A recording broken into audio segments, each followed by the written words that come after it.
Thank you very much. Thank you, Dave.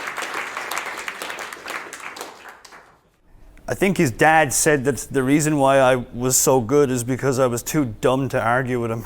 I started out being like a high school dropout. I never finished high school. I never went to college or anything.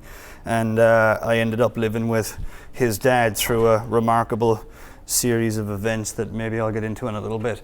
So, how to dominate markets and steal the lion's share of sales and profits. This is the exact strategy that I've been using to crush it in market after market, channel after channel for, actually it's more than 14 years, but we'll say 14 anyway. I'll just quickly move on because this is kind of really where the story starts. And I'm not gonna like spend, a long time talking about me or anything, but I did get my start working with Gary Halbert. I used to be, as I said, a high school dropout and a carpenter, and my brother John, who sensing that I was going to become an absolute loser for the rest of my life, remortgaged his house and essentially invested in me moving all the way to Miami Beach to live with and work with Gary Halbert.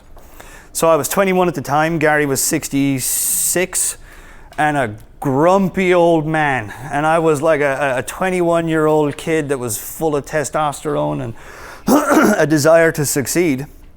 And I ended up living with him in his house for 3 years.